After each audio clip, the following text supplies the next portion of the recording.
Amém. Paz do Senhor, graça e paz de nosso Deus seja com todos. Vamos orar? Senhor Deus, muito obrigado, Pai, pela oportunidade de podermos estar aqui falando da Tua Palavra, relembrando das Tuas promessas, dos Seus mandamentos, Senhor. Por Tua misericórdia, Senhor, guie-nos pela Tua Palavra. Em nome de Jesus. Amém. Amém. Essa semana eu estava lembrando de um acontecimento de quando eu era criança. Eu lembro que a gente foi num congresso, eu e meu pai,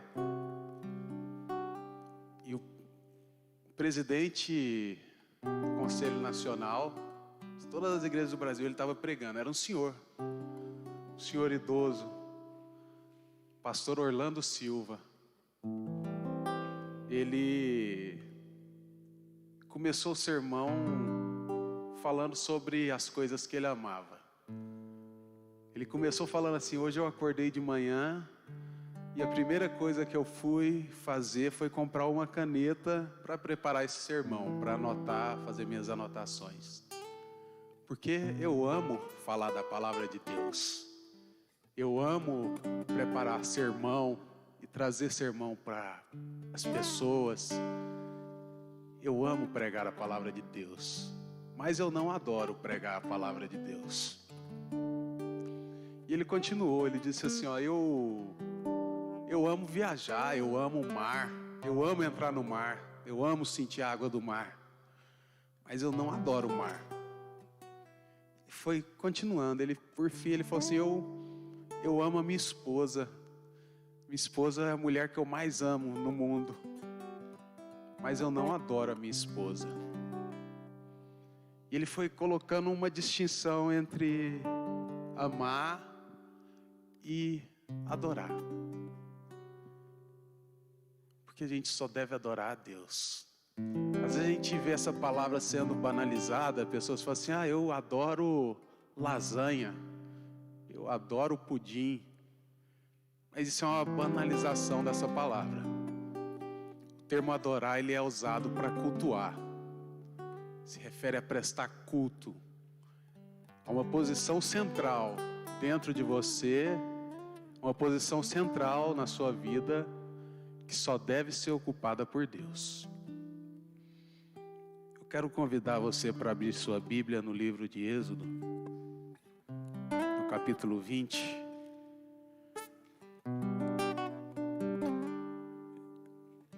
Livro de Êxodo, capítulo 20, no versículo 1 e 2, só esses versículos.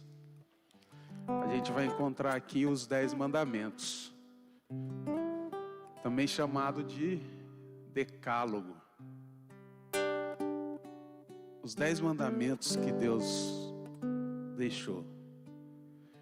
E o primeiro mandamento que a gente vai encontrar aqui, ele começa assim, Deus falou todas essas palavras. Eu sou o Senhor, o Deus que te tirou do Egito, da terra da escravidão. Não terás outros deuses além de mim. Às vezes a gente parece simples, a gente pensa, e com a nossa boca a gente de fato confessa. Fala, só tenho um Deus mesmo, é o Deus de Israel, é o Deus de Abraão, de Isaac e de Jacó. Mas eu quero questionar isso essa manhã, desculpa. O Papa Francisco, ele disse que o oposto de fé não é ateísmo. Na verdade, talvez todo mundo seja ateu de algum Deus, de algum falso Deus, na definição. Ele diz que o oposto de fé não é ateísmo. O oposto de fé é você acreditar ou você ter fé, ou você dar o status de Deus a qualquer coisa que não seja Deus. Nesse sentido, ele vai dizer que o oposto de fé é idolatria. Idolatria, você fazer deuses.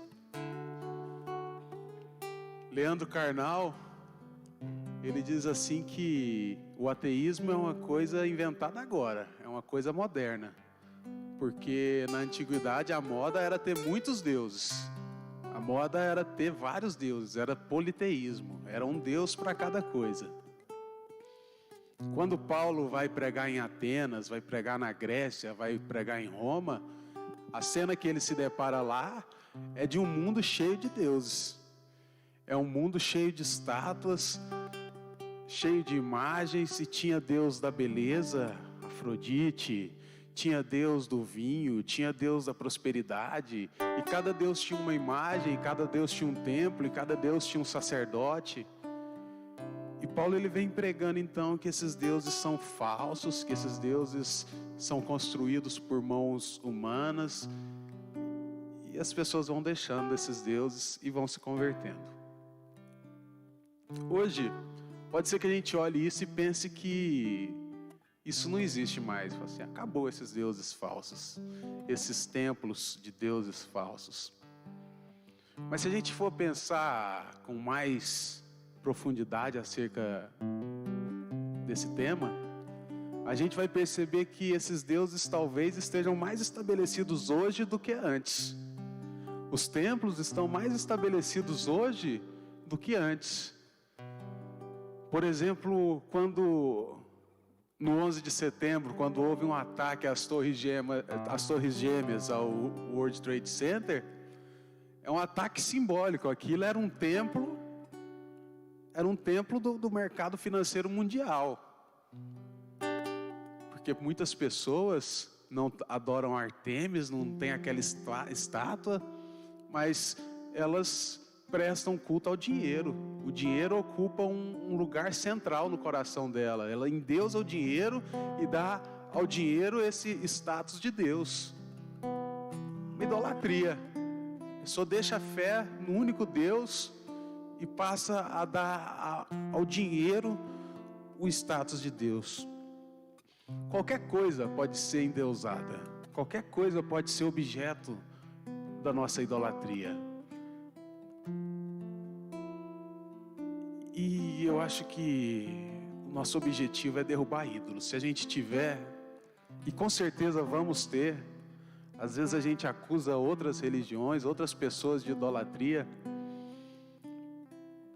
mas se a gente olhar para dentro do nosso coração, talvez a gente vai perceber que temos alguns ídolos para derrubar. Esse é o objetivo desse sermão hoje. Quero analisar algumas histórias sobre essa perspectiva, começando com o pai da fé, Abraão. Lá em Gênesis 12. Lá em Gênesis 12, quando Abraão estava numa terra idólatra, na terra do pai dele, numa terra que tinha muitos deuses, numa terra politeísta, que não adorava a Deus. Então Abraão ele é chamado a sair da terra dele.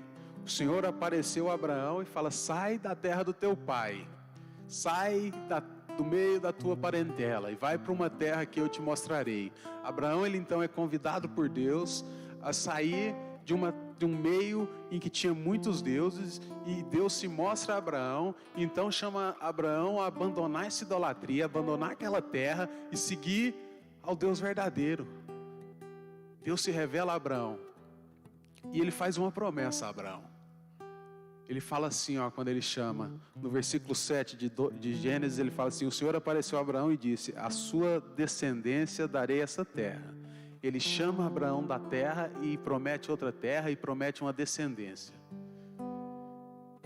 Abraão abandona tudo. Ele abandona aquela idolatria, ele abandona o direito à herança que ele teria das terras do pai dele, ele abandona os bens materiais, ele vai abandonar de fato tudo e vai confiar na promessa de Deus, de que Deus daria uma terra, de que Deus daria uma descendência. Em Gênesis 17, Deus faz essa promessa que daria, só que se passam alguns anos, e Abraão então vê que os anos dessa promessa vão se transformando em décadas, e Deus não vai dando filho para ele ter sua descendência, e ele clama ao Senhor, e ele vai dizer: Senhor, eu não posso, permite que Ismael seja a minha descendência. E Deus fala: não, Abraão, eu vou te dar um filho. Mas a idade já era avançada, a impossibilidade era cada vez maior. Enfim, em Gênesis 21, capítulo 5, Deus vai dar para Abraão um filho.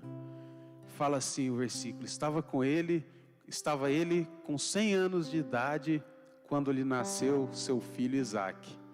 E Sara disse: Deus me encheu de riso. Abraão havia se sacrificado, ele tinha abandonado tudo, tinha deixado de fato a sua terra, sua herança, seu dinheiro, e enfim, ele recebeu a promessa. Enfim, ele recebeu aquilo que ele mais esperava. Enfim, ele recebeu seu filho Isaque, seu filho com Sara. Seu filho legítimo, seu filho que iria herdar todos os seus bens, todo o seu patrimônio. Isaque, esse filho que seria aquele a quem Deus daria essa descendência que prometeu a ele. Descendência maior que as estrelas do céu, que a areia do mar, uma grande descendência. Abraão então passa a amar esse filho. Foi esse filho que ele esperou por toda a vida dele. Ele teve um filho com 100 anos, um filho que ele acreditou que talvez não pudesse ter. E ele começa então a depositar nesse filho todo o amor, toda a alegria. E esse filho de Abraão, Isaque, começa então a ocupar uma posição muito importante na vida dele. Talvez não fosse uma posição adequada de ser ocupada. Talvez a importância que Abraão dava a esse filho beirava o endeusamento. Quando então no capítulo 22, Deus chama Abraão mais uma vez, mais um teste, onde ele vai provar a fé de Abraão com um teste supremo. O maior teste que alguém poderia passar. Ele diz assim: então disse Deus: tome seu filho, seu único filho Isaque, a quem você ama, e vá para a região de Moriá. Sacrifique-o ali como holocausto nos montes que eu indicarei. Olha que teste que Deus faz. É interessante que a Bíblia fala assim: toma seu filho, teu único filho Isaque, a quem tu amas.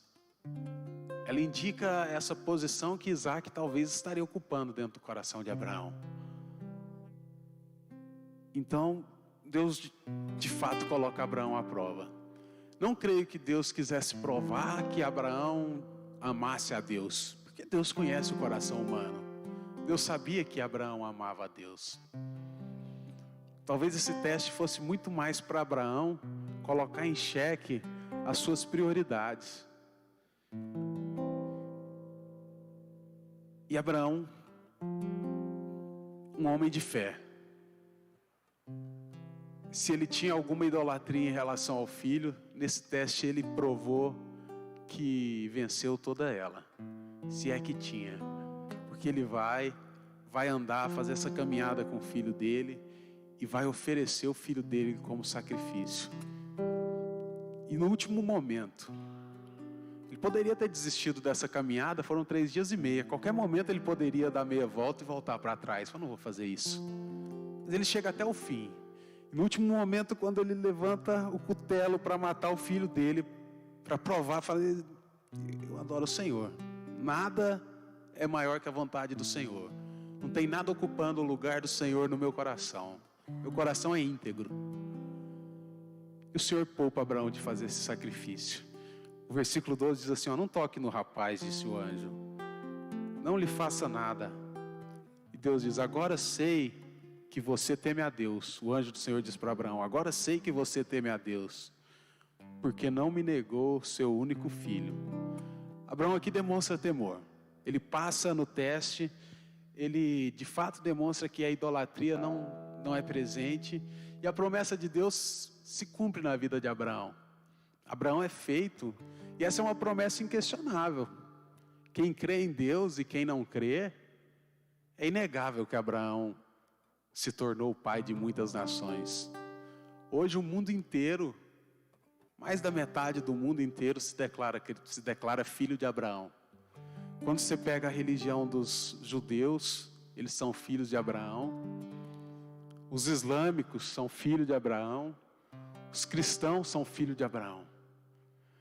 Se você falar mal de Abraão para um cristão, ele vai ficar muito bravo. Ele fala, respeita o pai Abraão. Se você falar mal de Abraão para um judeu, é perigoso ele te agredir. E se você falar alguma coisa de Abraão para um muçulmano, é perigoso ele te matar. Abraão, ele é aceito ele é recebido então como o pai de muitas nações. De um homem que não podia ter filhos, Deus dá uma descendência do mundo inteiro. Porque Abraão, ele passou a tratar Isaac da forma adequada. Isaac passou a ocupar um lugar no coração de Abraão que não era mais uma posição de idolatria. Abraão reconheceu que esse lugar é de Deus, do único Deus. Se Abraão continuasse tratando Isaac numa posição de idolatria, isso seria muito destrutivo, tanto para Abraão como para Isaac. Nenhum ser humano consegue essa expectativa que você só pode colocar em Deus. A gente é muito pequeno para suprir uma expectativa que só Deus pode suprir. Provavelmente ele ou mimaria demais Isaac, ou seria muito exigente, muito rígido, o que acabaria com a vida de Isaac. Mas nesse teste Deus tratou Abraão, e Abraão passou com louvor.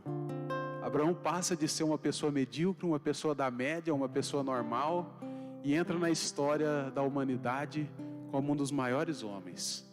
Abraão entra na galeria dos heróis da fé, como aquele que creu, aquele que não era idólatra. Entre a idolatria e a fé, Abraão escolheu a fé. Enfim, Abraão tem Isaac, Isaac cresce, Isaac vai se casar, Isaac vai ter 2 filhos, ele vai ter 2 filhos gêmeos. E mais uma vez cabe a gente analisar se existe idolatria nisso. Quando Isaac então tem 2 filhos, vai nascer Esaú e vai nascer Jacó. E a profecia em Gênesis 29, diz assim que Gênesis 25, versículo 23, vai narrar quando nascem esses gêmeos, Esaú e Jacó. E a profecia é que, ao contrário do que acontecia, o irmão mais velho serviria ao mais novo. Eles nasceram com a diferença de poucos segundos. Primeiro nasceu Esaú, a Bíblia diz que ele era ruivo e era todo coberto de pelo, desde o nascimento. E Jacó já vem em seguida segurando no calcanhar. Diz que a briga deles era desde o ventre, do ventre da mãe, eles se movimentavam de maneira anormal e sempre desde o ventre havia uma briga entre eles. Tanto é que eles nascem um segurando, quando Jacó segurando no calcanhar de Esaú. Esaú nasceu primeiro, ele era o primogênito. Mas havia uma profecia que o mais novo seria servido pelo mais velho. Havia uma profecia que Jacó seria o primogênito.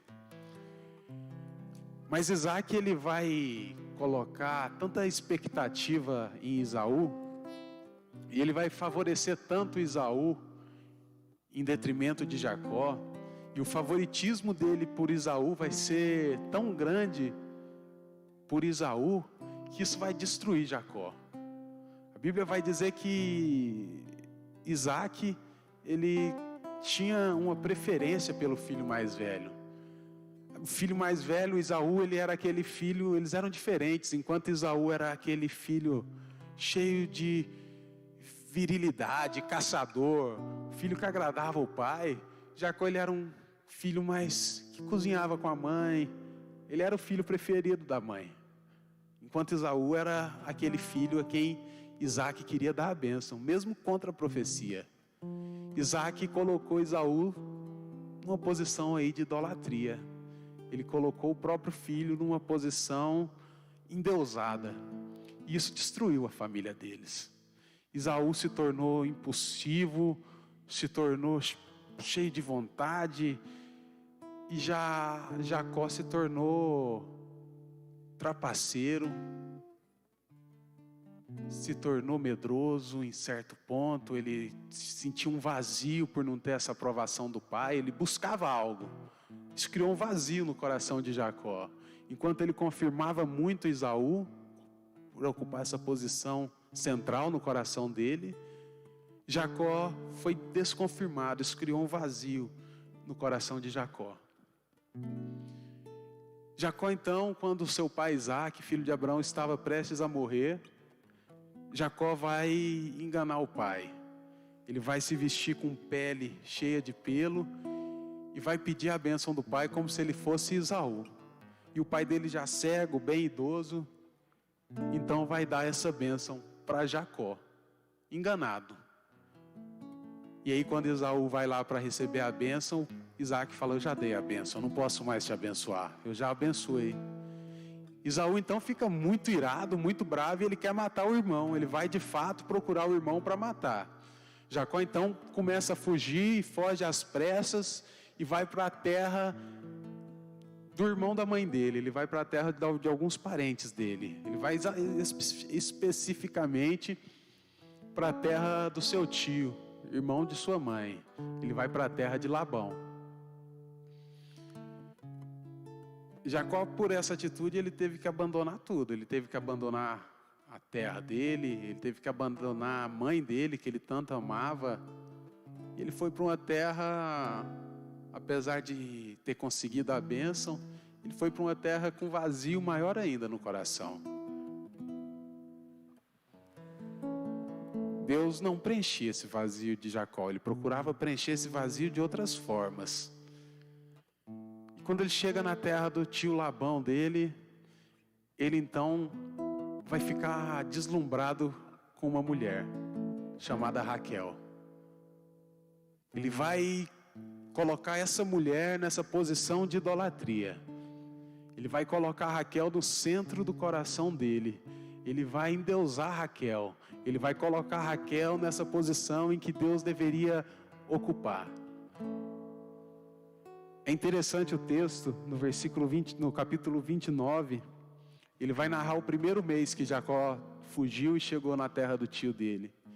Diz assim no versículo 14: já fazia um mês que Jacó estava na casa de Labão.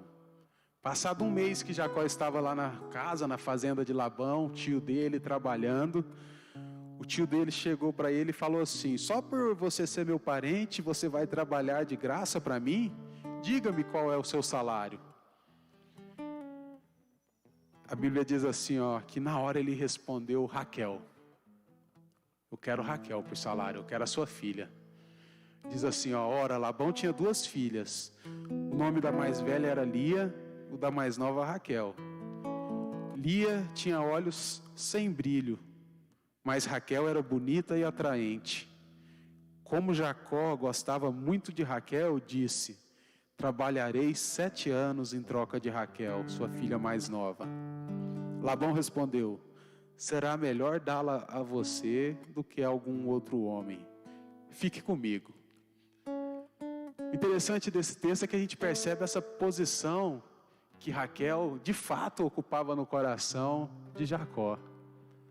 Nessa época, os estudiosos judeus, os estudiosos da história judaica, eles dizem que casamento não era por amor, diferente de hoje. Hoje o casamento é por amor, ainda existem alguns casamentos por dinheiro, mas hoje, via de regra, casamento é por amor. Nessa época não, o casamento era um negócio. Casamento era um negócio onde tentava se juntar tesouros de famílias, e o homem realmente tinha que pagar um valor para se casar com a mulher. Mas o valor era aproximadamente de 1 ano e meio de trabalho. 1 ano e meio. Mas Jacó, ele vai oferecer, sem nem ouvir proposta nenhuma do sogro. Raquel ocupava um lugar tão importante no coração dele, que ele vai oferecer 7 anos. Dê-me sua filha Raquel, eu vou trabalhar 7 anos. Ele mesmo oferece. Esse era um valor 4, 5 vezes maior do que um valor comum que um homem pagava para o pai de uma mulher para ter em casamento. Parece que Jacó buscava sentido em Raquel. Parece que esse buraco que tinha no peito dele, esse buraco no coração dele, que faltava agora até a mãe, que ele tinha um relacionamento tão íntimo, tão bonito com a mãe, tão amoroso, teve que deixar tudo, e esse vazio gigante tornou Jacó extremamente vulnerável. E ele vai tentar preencher esse vazio, então, com esse amor romântico. Talvez ele colocou esse amor romântico nessa posição de idolatria, tentando buscar sentido nisso. Mas o tio de Jacó, ele era malandro. Ele percebeu que Jacó estava vulnerável. Ele percebeu tanto que Jacó estava vulnerável. E você percebe aqui que ele não diz, quando Jacó diz assim, ó, eu vou trabalhar 7 anos por sua filha Raquel. Ele não fala sim, concordado, negócio fechado. Ele fala por não falar. Ele fala assim, melhor dar ela para você do que para outro. Ela vai casar mesmo? Ele não fala que sim nem que não, ele faz um comentário. Mas Jacó estava tão perdido de amores, tão apaixonado, tão querendo suprir essa falta que só Deus preenche. Ninguém preenche isso, só Deus. Mas ele achou que preencheria isso talvez com Raquel. E ele ouviu o que ele queria ouvir. O sogro dele falou o que falou, ele ouviu o que ouviu. Mas o sogro dele não falou negócio fechado, combinado. Fez um comentário. Então Jacó, e mais um termo que a Bíblia usa aqui, que mostra o quanto que Jacó de fato tinha um coração vazio de Deus, e colocou talvez Raquel nessa posição. Diz assim no versículo 20: então Jacó trabalhou 7 anos por Raquel, mas lhe pareceram poucos dias, pelo tanto que a amava. Ele trabalhou muito mais do que era comum, e ainda assim parece que ele nem viu o tempo passar. De tamanho era o amor, tamanho era essa posição que Raquel conseguia ocupar no coração dele. Uma posição que beira assim a idolatria, e que a gente vai ver que trouxe problemas muito sérios para a família dele. Trouxe problemas muito sérios essa posição que Raquel ocupava. Na época podia casar com mais mulheres. Hoje não pode, mas na época podia. Olha só o que Labão faz. Passados 7 anos, Jacó chega com voracidade, com ímpeto, e vai cobrar. Fala, Labão, deu 7 anos, está cumprido, eu quero, me dá a Raquel, a gente combinou, eu quero me casar com ela. Me dá a Raquel, eu quero muito, inclusive, me casar com ela. Labão fala assim, está combinado, eu vou preparar tudo. E Labão prepara um casamento, e prepara uma festividade, e à noite ele vai lá e leva a filha dele e entrega para Jacó. E Jacó, inebriado com aquela festividade, cego, ele se casa não com Raquel, mas com a filha mais velha de Labão. E ele consuma o casamento com ela. E ele dorme com ela. E pasmem, a Bíblia diz que quando chegou a manhã, lá estava Lia. Olha o que Labão fez. Ele aproveitou dessa sensibilidade, desse vazio de Jacó, dessa falha, dessa vulnerabilidade de Jacó. fez ele trabalhar 7 anos, e quando ele pensou que era Raquel, na verdade ele se casou com Lia. Lia era a irmã mais velha. A Bíblia diz aqui que ela não tinha brilho nos olhos. Eu creio que é um termo mais brando, porque ele fala assim, Lia não tinha brilho nos olhos, mas Raquel era linda e atraente. Parece um eufemismo, um termo mais brando para dizer que Lia não tinha beleza. Talvez ela não era uma mulher bonita. É isso que os estudiosos da história de Israel dizem. Ela não tinha muita beleza. Então, Labão, ele sabia que ele não poderia ele sabia que ele não conseguiria um bom preço pelo casamento da filha mais velha, por ela.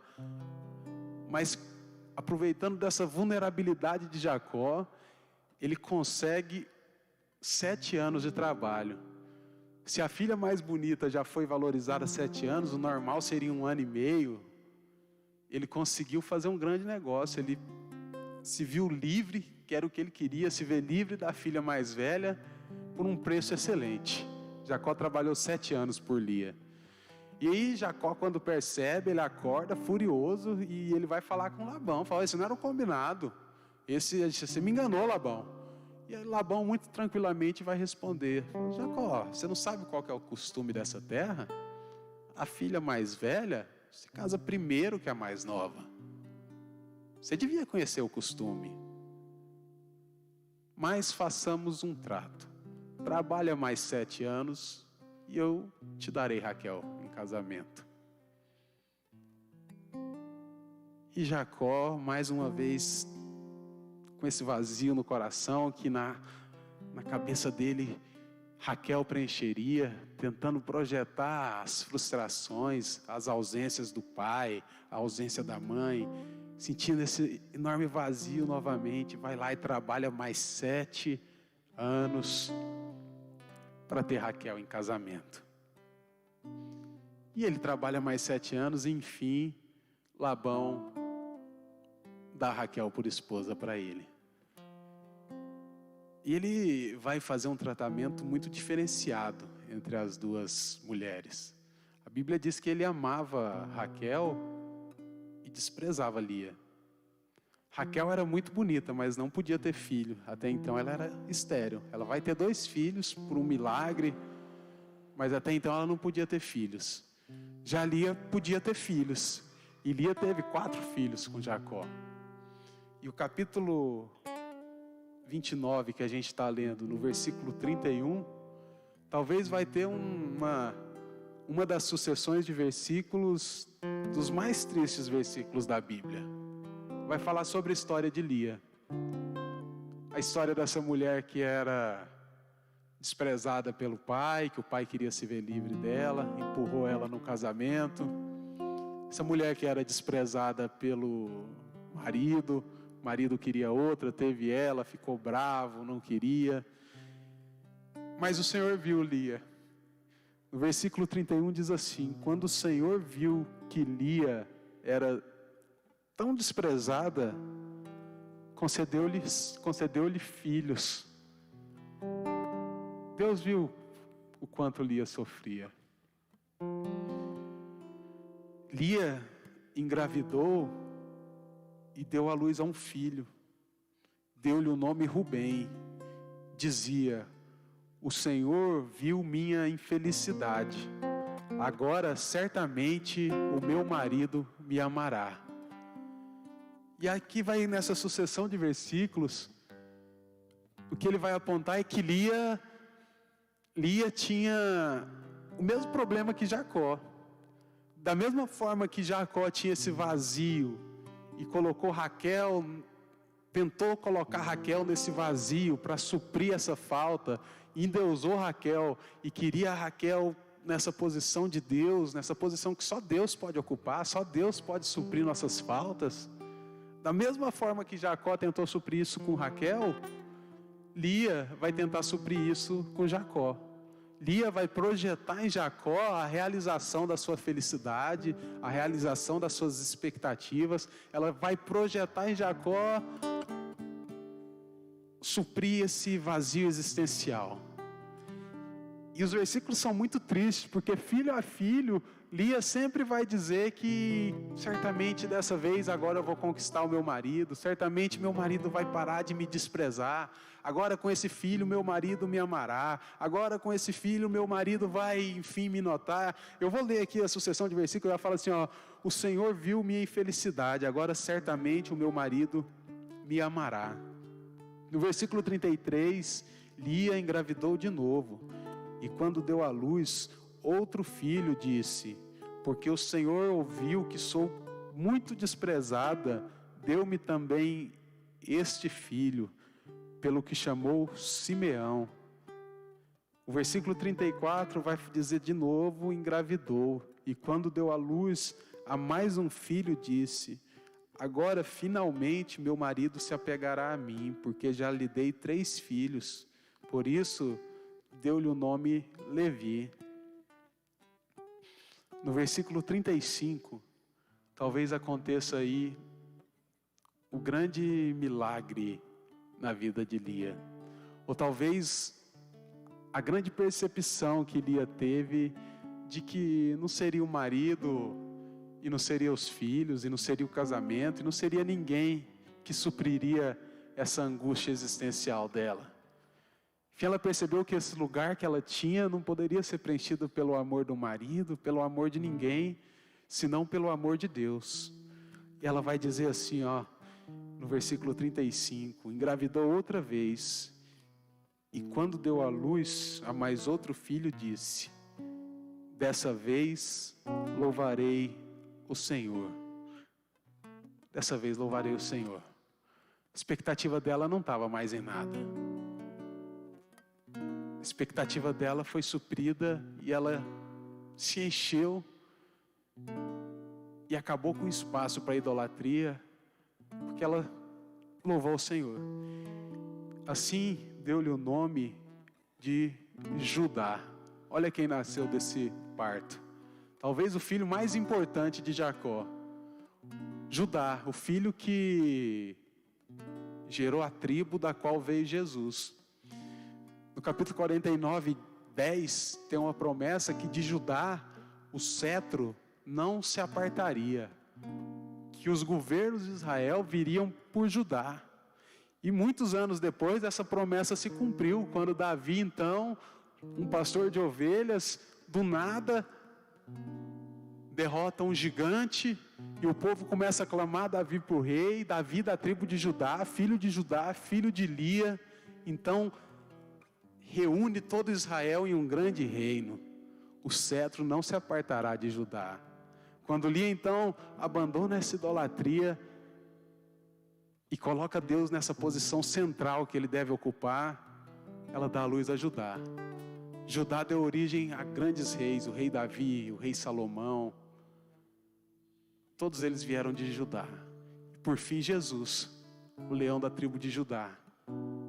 Judá é tão importante que quando a gente se refere a Israel hoje, a gente chama ele de judeus, descendentes de Judá.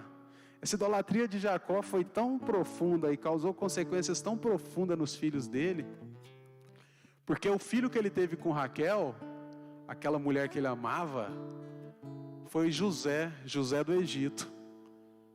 E ele favorecia tanto esse filho José e gostava tanto mais do filho José que ele teve com Raquel, mais do que dos outros, e o tratamento era tão diferenciado. Ele dava túnica especial para José. De fato, José não tinha culpa, né, da projeção do pai, mas essa idolatria, esse lugar que Raquel ocupava no coração de Jacó, gerou um problema tão grande para a família, que os irmãos queriam matar José. Os irmãos se reuniram e confabularam e planejaram e chegaram até a execução final ali de um crime de homicídio. Eles queriam matar José, tamanha era a diferença que o pai fazia entre eles. Essa idolatria gerou um problema gigante na família. E quem não permitiu a execução do crime, quem não permitiu que eles matassem José, foi Judá, o filho onde Lia abandonou toda a expectativa que alguém suprisse esse lugar de Deus, ela enfim colocou Deus nesse lugar central da vida dela, ela louvou o Senhor e deu à luz a Judá. Quando eles foram matar José, foi Judá que falou com eles, tomou um papel de liderança, falou, não convém matar nosso irmão. E todos com aquela sede de sangue, querendo matar José, porque cansaram de você ver ele numa posição tão proeminente. Mas Judá tem um cuidado amoroso, ele fala, não convém matar nosso irmão. Então ele vai propor vender, e eles vão aceitar, e Judá de fato salva a vida do irmão. Sabe, se pessoas, mais para frente, eu não vou tratar isso hoje, mas Jacó vai ter um encontro pessoal com Deus. Jacó vai ter um encontro pessoal com Deus, e ele também vai abandonar essa idolatria, ele vai perceber, e ele vai fazer as pazes com o irmão dele, os dois vão se ajeitar, vão se apaziguar, e Deus vai encontrar Jacó, e vai ferir Jacó na coxa, de forma que ele vai ficar manco para o resto da vida. Muito significativo isso, mas depois é outro tema. Jacó vai conhecer a Deus também, ele vai se tornar Israel. Mas a idolatria, se pessoas, uma família, talvez a principal família da Escritura, estava sujeita à idolatria, por que nós não? Talvez a gente não esteja enxergando. Em Ezequiel, Deus chama os anciãos de Israel, em Ezequiel 14, e diz assim, ó, seu coração de vocês constituíram ídolos. Talvez eles, assim como nós, falam, não, que ídolos? Não, senhor, não tem ídolos, não. Mas o que a gente precisa reconhecer é que nosso coração é uma máquina de criar ídolos. A todo momento a gente tenta suprir alguma falta, alguma angústia com alguma coisa. Com carreira profissional, com sucesso, com dinheiro, com relacionamentos, com amor, com beleza, com inteligência, até mesmo com seu ministério.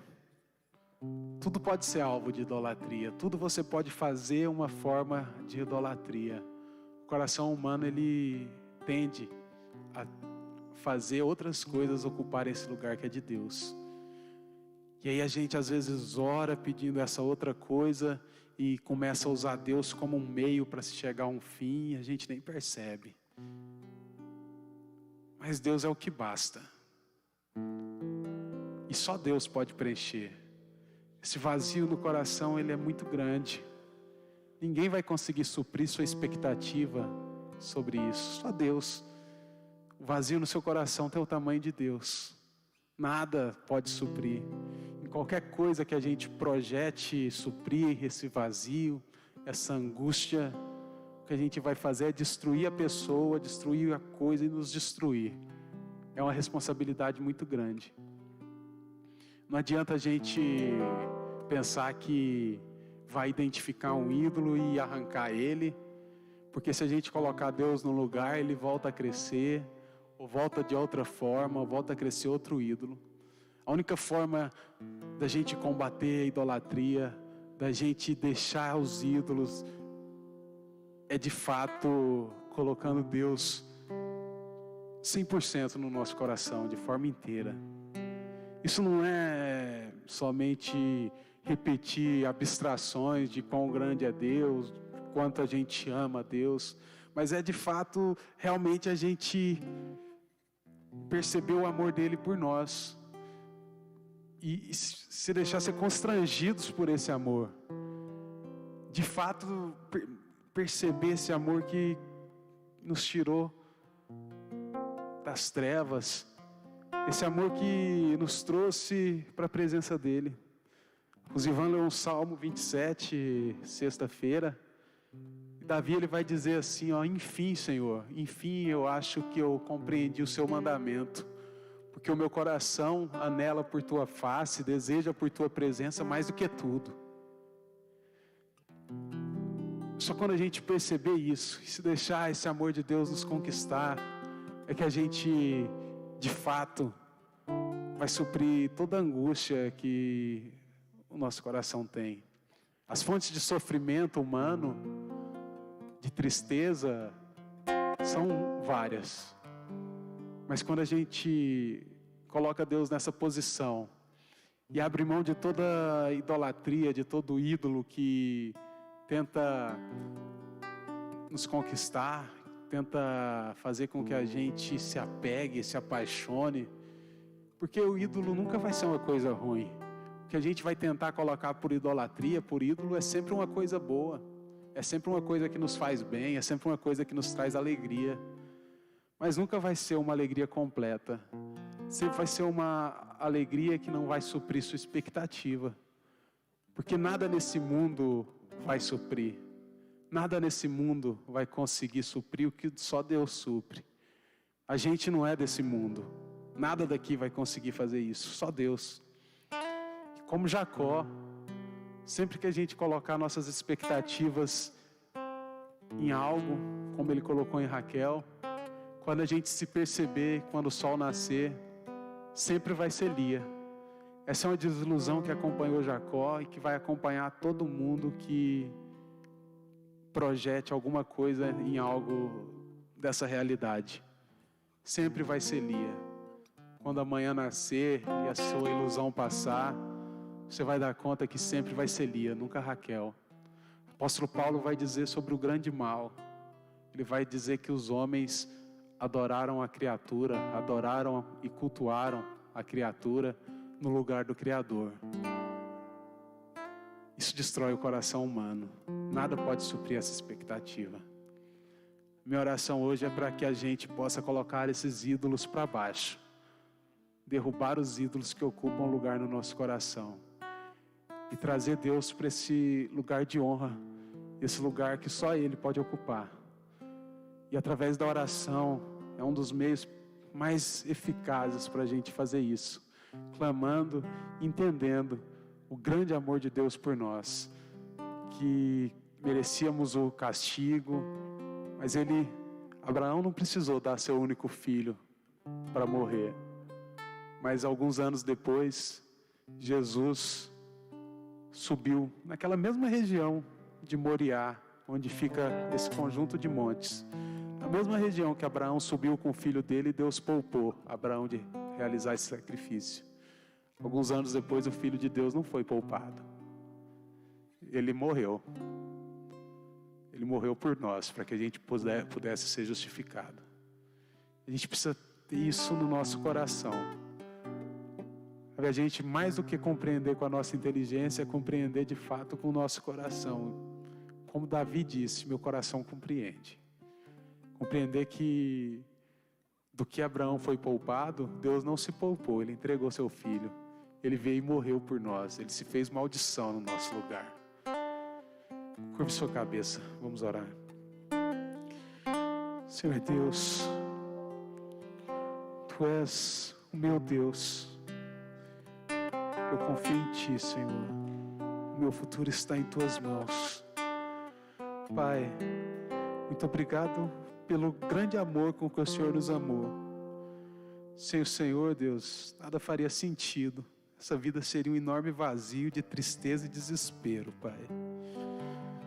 Mas graças à Tua enorme bondade e amor, o Senhor se faz presente. Nós podemos ter o Senhor dentro do nosso coração, Deus. Que sempre possamos, Pai, contar com a Sua doce presença em nossa vida. Que sempre podemos andar nos Seus caminhos, Senhor. Que nunca o Senhor se aparte de nós. Que sempre estejamos próximos, Deus. Em nome de Jesus eu oro.